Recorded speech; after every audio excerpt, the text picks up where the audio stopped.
Hi to everyone, welcome to hi dreams. This is your Pavan. So ఈరోజు నేను a thing చెప్దాం అనుకుంటున్నానంటే, మార్కెట్లో చాలామంది ట్రేడింగ్లో ఉంటున్నారు, ఇన్వెస్ట్మెంట్ చేస్తున్నారు, లేకపోతే స్టాక్స్ని బై చేస్తున్నారు, అండ్ అదేవిధంగా ఇంట్రాడేట్ చేస్తున్నారు, ఎఫ్ఎన్ఓ చేస్తున్నారు, లైక్ మ్యూచువల్ ఫండ్స్ కూడా చేస్తున్నారు. బట్ ఏ థింగ్లో అన్నా సరే మనకి ఎక్కడి నుంచి మొదలెట్టాలి, ఎలా మొదలెట్టాలని చాలామందికి తెలియట్లే. న్యూస్ ఎక్కడ చూడాలి, చార్ట్స్ ఎక్కడ చూడాలి, ఏది పెరుగుతుంది, ఎప్పుడు పడుతుంది. చాలామందికి ఒక స్టాక్ని కొనేసి అది పడుతున్నప్పుడు కూడా వీళ్ళకి తెలియట్లేదు, ఎక్కడ బౌన్స్ బ్యాక్ అవుతుంది అన్న పాయింట్ ఆఫ్ వ్యూలో, ఏ పాయింట్ ఆఫ్ వ్యూలో తెలియట్లేదు. కాబట్టి మోస్ట్ ఆఫ్ ది పీపుల్కి అవి ఎక్కడ చూడాలి, ఎలా చూడాలి, న్యూస్ ఎక్కడ చూడాలి అన్న పాయింట్లో వెబ్సైట్లతో సహా మీకు చూపిస్తాను నేను. ఓకేనా? మీరు అందరూ కూడా వింటూ ఉంటారు నిఫ్టీ, బ్యాంక్ నిఫ్టీ అని చెప్పేసి. సో అవి మనకి ఎప్పుడు కూడా మీకు క్రోమ్లోకి వెళ్ళి ట్రేడింగ్ వ్యూ అని సెర్చ్ చేశారనుకోండి, మీరు ఏ చార్ట్ అన్నా సరే, ఈ ప్రపంచంలో ఫారెక్స్ కానీ, క్రిప్టో కానీ, ఇండియన్ మార్కెట్ కానీ ఏది చూడాలనుకున్నా సరే ట్రేడింగ్ వ్యూ అనే వెబ్సైట్ ఉంటుంది. ఇదన్నీ కూడా మీకు ఇక్కడ ప్లస్ సింబల్ ఉంటుంది, దీంట్లో వెళ్ళి సెర్చ్ చేశారనుకోండి, ప్రతిదీ కూడా మీకు ఏ స్టాక్నన్నా సెర్చ్ చేయొచ్చు. మనం దీంట్లో ఆ చార్ట్ ఎక్కడ ఉంది, ఏ ప్రైస్ దగ్గర ఉంది, ఏ ఇండెక్స్ ఎక్కడ ఉంది అని మనం ఎవ్రీథింగ్ కూడా తెలుసుకోవడానికి ఈ ట్రేడింగ్ వ్యూ వెబ్సైట్ అని చెప్పేసి యూజ్ అవుతుంది అనమాట. ఇక్కడ వాచ్ లిస్ట్ అన్నది కదా, వాచ్ లిస్ట్ దగ్గర మీకు ఇష్టం వచ్చిన ప్లస్ కొట్టి మీకు ఏదైతే స్టాక్ మీరు చూద్దాం అనుకుంటున్నారో ఆ స్టాక్ని సెర్చ్ చేస్తే మీకు ఇక్కడ రిప్రజెంట్ అవుతుంది అనమాట. సో అదేవిధంగా స్టాక్స్ని, ఫండ్స్ని, ఫ్యూచర్స్ని, ఫారెక్స్ని, క్రిప్టోని, ఇండైజెస్ని, బాండ్స్ని, ఎకానమీని, ఆప్షన్స్ని ఏదన్నా సరే మనం చూసి ఇక్కడ మనం అబ్జర్వ్ చేయొచ్చు అనమాట. ఇది మ్యాటర్. సో ఇప్పుడు మన నిఫ్టీ ఉంటుంది, లైక్ మీ అందరికి కూడా తెలుసు, బ్యాంక్ నిఫ్టీ, లైక్ అదేవిధంగా ఫిన్ నిఫ్టీ. స్టాక్ మార్కెట్లో మల్టిపుల్ స్టాక్స్ ఉంటాయి కదా, మల్టిపుల్ స్టాక్స్ని కొన్ని వేల స్టాక్స్ ఉంటాయి, వేల స్టాక్స్ని అన్నిటిని కలిపి ఎన్ఎస్సీలో కానీ బీఎస్సీలో కానీ ఉంచుతారు కదా. సో అండ్ అదేవిధంగా మనం వాటిని డివైడ్ చేశారనమాట. ఇప్పుడు బ్యాంకింగ్ సెక్టార్ మీకు ఫర్ ఎగ్జాంపుల్ బ్యాంక్ ఉంటుంది కదా, హెచ్డిఎఫ్సి బ్యాంక్ కానీ, కోటక్ కానీ, అలా బ్యాంక్ అకౌంట్స్ ఉంటాయి కదా. ఈ బ్యాంక్స్ అన్నీ కూడా డివైడ్ చేసి ఒక ఇండెక్స్ కింద డిసైడ్ చేసి దాన్నే బ్యాంక్ నిఫ్టీ అన్నారు. ఓకేనా?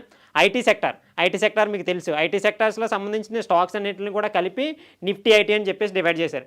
ఆ ఇండెక్స్లు అన్నీ కూడా ఐటీ సెక్టార్ సంబంధించి ఉంటాయి, ఈ ఇండెక్స్లు అన్నీ కూడా బ్యాంకింగ్ సెక్టార్ సంబంధించి ఉంటాయి. అండ్ అదేవిధంగా మిడ్ క్యాప్ నిఫ్టీ అని చెప్పేసి, సెన్సెక్స్ అని చెప్పేసి డిఫరెంట్ ఇండెక్సెస్ క్రియేట్ చేసి వాటిని సెక్టార్స్ని డివైడ్ చేశారనమాట. మెటల్కి, ఫార్మాకి మీకు తెలుసు కదా, మీకు రీసెంట్గా రెడ్డి ల్యాబ్స్ కానీ, సన్ ఫార్మా కానీ, అలా నిఫ్టీ ఫార్మా అని ఉంటుంది. ఆ ఫార్మా సెక్టార్ అన్నీ కూడా ఆ స్టాక్స్లో ఉంటాయి. ఇప్పుడు ఫార్మా సెక్టార్లో స్టాక్స్ అన్నీ కూడా బూమ్ అవుతున్నాయి అనుకోండి, నిఫ్టీ ఫార్మా అన్నది బూమ్ అవుతుంది అనమాట, అంటే పెరుగుతుంది అనమాట. సో ఆ విధంగా మనం చూసుకోవచ్చు. ఇలా మనం వీటిలో అబ్జర్వ్ చేయొచ్చు ఎవ్రీథింగ్ కూడా. మన నిఫ్టీయే మనకి ఎప్పుడు మార్కెట్ స్టార్ట్ అవుతుంది మీ అందరికి కూడా తెలుసు కదా, 9:15 to 3:30. సో 9:15 కంటే ముందు గ్యాప్ అప్ ఓపెన్ అవుతుంది, ఈరోజు మార్కెట్ అప్ సైడ్ వెళ్తుంది, డౌన్ సైడ్ వస్తుందని కొంతమంది ప్రీ మార్కెట్లు అని చెప్పేసి ముందుగానే అనాలిసిస్ చేసి చెప్తారు. అవి ఎలా చెప్తారంటే, మీకు క్రోమ్లోకి వెళ్ళి ఎస్జేఎక్స్ నిఫ్టీ అని సెర్చ్ చేశారనుకోండి, ఓకేనా, మార్కెట్ క్లోజ్ అయిపోయిన తర్వాత కూడా మన నిఫ్టీ ఇక్కడ ట్రావెల్ అవుతుంటుంది సింగపూర్ మార్కెట్లో. సో అది ఏమవుతుందంటే, ఇప్పుడు ప్లస్ 100 పాయింట్స్ ఉంది ఇక్కడ. ఇది మార్నింగ్ 8కి లేకపోతే 9:15కి ఓపెన్ అవుతుంది కదా మనకి, 8:45కి ఆ టైంకి మీరు ఓపెన్ చేశారనుకోండి ఇది. సో ఈ టైంలో ఇది ప్లస్ 200 ఉందనుకోండి, అంటే మన నిఫ్టీ ఈరోజు ఎన్ని పాయింట్లు ప్లస్లో ఓపెన్ అవబోతుంది, 200 పాయింట్స్. అది ఇది మైనస్ 200 పాయింట్స్ ఉందనుకోండి, మన నిఫ్టీ ఈరోజు ప్లస్లో ఓపెన్ అవ్వబోతుందా, మైనస్లో ఓపెన్ అవ్వబోతుందంటే ఇక్కడ మైనస్ ఉంది కాబట్టి మైనస్ ఓపెన్ అవుతుంది, ఇక్కడ ప్లస్ ఉంటే ప్లస్లో ఓపెన్ అవుతుంది. ఈ విధంగా ఎస్జేఎక్స్ నిఫ్టీని మనం యూజ్ చేయొచ్చు అనమాట. దీన్ని చూసే చాలామంది ట్రేడర్స్ ఈరోజు market gap up, gap down అని చెప్పేసి అనాలిసిస్ చేసి చెప్తారనమాట. ఈ విధంగా ఈ వెబ్సైట్లో మనకి ఎవ్రీ మార్నింగ్ చూస్తే అర్థమవుతుంది. నెక్స్ట్ గ్లోబల్ మార్కెట్స్ ఎక్కడ చూడాలి, యూఎస్ఏ మార్కెట్లకి రెసెషన్ వచ్చింది, జాబ్స్ క్లైమ్ డేటా, అండ్ అదేవిధంగా ఆ మార్కెట్స్ పడుతున్నాయి, మన ఇండియన్ మార్కెట్ కూడా పడుతుంది అన్న పాయింట్ ఆఫ్ వ్యూలో చాలామంది ఉంటారు. వాటిని ఎక్కడ చూసుకోవాలి, అసలు వాటిని ఏ ఇండెక్స్లు చూసుకోవాలి, దానికి ఉపయోగించేదే investing.com. మీరు క్రోమ్లోకి వెళ్ళి investing.com సెర్చ్ చేస్తే ఇక్కడ మేజర్ ఇండెక్సెస్ అని ఉన్నాయా మీరు చూడండి, మేజర్ ఇండెక్సెస్ అని అక్కడ క్లిక్ చేస్తే మీకు ఏదైతే అన్ని కంట్రీలు, గ్లోబల్ ఉన్న అన్ని కంట్రీలు కూడా మనకి ఇక్కడ కనపడతాయి. Like Dow Jones, SP 500, Nasdaqs. మనకి ఎలా అయితే బ్యాంక్ నిఫ్టీ ఉన్నదో, మనకి ఎలా అయితే స్టాక్ మార్కెట్ ఉందో, ప్రతి కంట్రీకి కూడా స్టాక్ మార్కెట్ అన్న ఉంటుంది కదా. సో వాటిలో ఇండెక్స్లు అని చెప్పాను కదా, బ్యాంకింగ్ సెక్టర్ని ఒక రకంగా డివైడ్ చేశారు, ఐటీ సెక్టర్ని ఒక ఇండెక్స్లో డివైడ్ చేశారని, అలాంటి ఇండెక్స్లు అనమాట ఇవి యూఎస్ మార్కెట్స్కి. యూఎస్ఏ మార్కెట్స్ని ఫాదర్ ఆఫ్ ద మార్కెట్స్ అంటారు, మీ అందరికి కూడా తెలుసు కదా. అంటే ప్రపంచంలో టాప్ 30 కంపెనీస్ ఎక్కడ ఉన్నాయి, యాపిల్, టెస్లా, ఇవన్నీ కూడా ఎక్కడ ఉన్నాయి, యూఎస్లోనే కదా. అలాగే టాప్ 30 కంపెనీస్ యూఎస్లో ఉన్నాయి కాబట్టి యూఎస్ మార్కెట్స్ ఎలా అయితే ట్రావెల్ అవుతుందో, ఏదైతే సబ్ కంట్రీస్, మన ఏదైతే కంట్రీ డెవలప్ అవుతున్న కంట్రీస్ ఉన్నాయో అవి కూడా ఆ విధంగానే మనకు మూవ్మెంట్ అయ్యే అవకాశం ఎక్కువ ఉంది. వీటిని ఎక్కడ చూడాలి బ్రో, అలా చూసుకోవాలనుకుంటే మాత్రం మీకు investing.com అని ఉంటుంది. దీంట్లో యూరోపియన్ స్టాక్స్ ఏంటంటే ఆఫ్టర్నూన్ 1 o'clock ఓపెన్ అవుతాయి, మనం అప్పుడు చూసుకోవాలి అది. అండ్ అగైన్ మనకి Singapore market, Japan market, every మార్కెట్లకు సంబంధించింది కూడా ఉంటాయన్నమాట. ఇది మార్కెట్ ఓపెన్ అయ్యేదాకా కూడా మనకి ఇది ట్రావెల్ అవుతూ ఉంటుంది. యుఎస్ మార్కెట్ కూడా మన మార్కెట్ ఓపెన్ అయ్యేటప్పుడు క్లోజ్ అయిపోతుంది.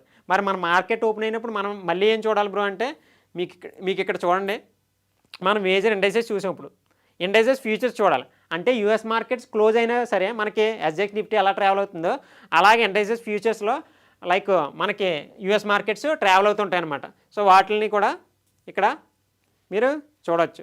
సో అప్డేటెడ్ వెర్షన్లో ఇందాక ఎలా అయితే ఎలా వచ్చాయో ఆ విధంగానే మీకు వస్తాయి.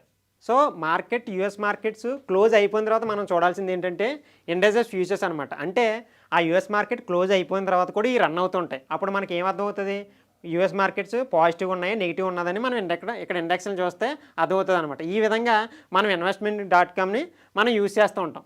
Next money control. Money control ఏంటంటే స్టాక్ మార్కెట్లో చాలామందికి న్యూస్ ఎక్కడ చూసుకోవాలి, ఈరోజు ఒక స్టాక్ నెగిటివ్ ఉంది, ఈరోజు ఒక స్టాక్ పాజిటివ్ ఉంది, లేకపోతే ఇండియన్ మార్కెట్ నెగిటివ్ ఉంది అని మనం ఎక్కడ తెలియాలి అంటే మనకు ఒక ప్రాపర్ ఇన్ఫర్మేషన్ ఉంటేనే కదా తెలుస్తుంది. ఆ ఇన్ఫర్మేషన్ ఎక్కడ వస్తుంది అంటే మనకి సో ఇక్కడ మనీ కంట్రోల్ అనే వెబ్సైట్ ఉంటుంది. దీంట్లో మీకు డైలీ అప్డేట్ అవుతుంటాయి అనమాట. రాకేష్ జుంజున్వాలా సంథింగ్ ఇవన్నీ కూడా వస్తున్నాయి కదా. సో ఇవన్నీ కూడా న్యూసెస్ వస్తాయి మీకు. దీంట్లోనే మ్యూచువల్ ఫండ్స్ వస్తుంది అండ్ అదేవిధంగా ఇన్ని పోర్ట్ఫోలియోస్ వస్తాయి, వాచ్ లిస్ట్ వస్తాయి, కమ్యూనిటీస్ వస్తాయి, మార్కెట్స్ వస్తాయి. మన మార్కెట్లో ఉండవు కదా, అన్ని కంట్రీస్కి మార్కెట్స్ ఉంటాయని చెప్పాను కదా. సో అలా మార్కెట్స్ ఎవ్రీథింగ్ కూడా మీకు ఇలా జనరేట్ అవుతా వస్తాయి అనమాట. ఈ విధంగా మనం వెబ్సైట్లను యూజ్ చేసి మార్కెట్ పాజిటివ్గా ఉంటుందా, నెగిటివ్గా ఉంటుందా, స్టాక్లో పాజిటివ్ న్యూస్ ఉందా, ఈరోజు నెగిటివ్ న్యూస్ ఉందా. ఇప్పుడు పొరపాటున మనకు న్యూస్ తెలియలేదు అనుకోండి, ఆ స్టాక్లోకి వెళ్ళి బై చేసేసాం అనుకోండి, ఈరోజు ఆ స్టాక్లో నెగిటివ్ న్యూస్ ఉంది, లేకపోతే ఏదన్నా కాంట్రాక్ట్లో రావడం కానీ రాకపోవడం కానీ ఏమన్నా జరిగినాయి అనుకోండి, టెండర్స్, అది నెగిటివ్గా తీసుకుంటుంది. సో ఈ విధంగా న్యూసెస్ని అబ్జర్వ్ చేసుకుంటే వెళ్ళాలన్నమాట.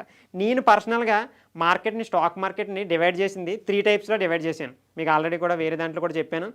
ఇన్ఫర్మేషను, కన్ఫర్మేషను, ఎక్స్ట్రా కన్ఫర్మేషన్, ఇలా 3 విధాలుగా మనం డివైడ్ చేసి నేర్చుకోవాలన్నమాట.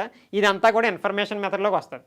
ఓకేనా. అంటే ఇన్ఫర్మేషన్ అంటే ఏదైనా టాపిక్ గురించి డేటా కలెక్ట్ చేసుకోవడానికి ఇన్ఫర్మేషన్ అంటారు. ఓకేనా. కన్ఫర్మేషన్ అంటే టెక్నికల్ అనాలిసిస్, మీకు మేబీ తెలిసి ఉంటుంది. Support and resistance, candlesticks, patterns, trend lines, divergence, option chain, ఇలా ఎస్ఎంసీ కాన్సెప్ట్లు ఇవన్నీ కూడా కన్ఫర్మేషన్లోకి వస్తాయి. ఎక్స్ట్రా కన్ఫర్మేషన్ ఇండికేటర్స్ నేను అవి కూడా తర్వాత వీడియోలో చెప్తాను. ఇవి అనమాట న్యూసెస్ మనం క్యాప్చర్ చేసుకునే వెబ్సైట్స్. ఈ వెబ్సైట్స్ ద్వారా మనం డేటాను పూర్తి స్థాయిలో కలెక్ట్ చేసుకుని మనం ఈరోజు నెగిటివ్ ఉంటుందా, పాజిటివ్ ఉంటుందా, గ్లోబల్ మార్కెట్స్ ఎలా ఉన్నాయి, మన నిఫ్టీ ఎలా ఓపెన్ అవబోతుంది, ఈరోజు వెయిటేజ్ స్టాక్స్ యొక్క న్యూసెస్ ఎలా ఉన్నాయి, అండ్ అదేవిధంగా స్టాక్ యొక్క ప్రైజెస్ని ఎక్కడ చూసుకోవాలి అన్న పాయింట్ ఆఫ్ వ్యూలో నేను 4 వెబ్సైట్ని చెప్పాను. ఆ 4 వెబ్సైట్ని కూడా మీరు డైలీ కూడా అబ్జర్వ్ చేస్తే ఆ యొక్క ఇన్ఫర్మేషన్ అన్న ప్రాసెస్ని మీరు క్లియర్గా ఫాలో అవ్వగలరు అనమాట. ఓకేనా. Thank you.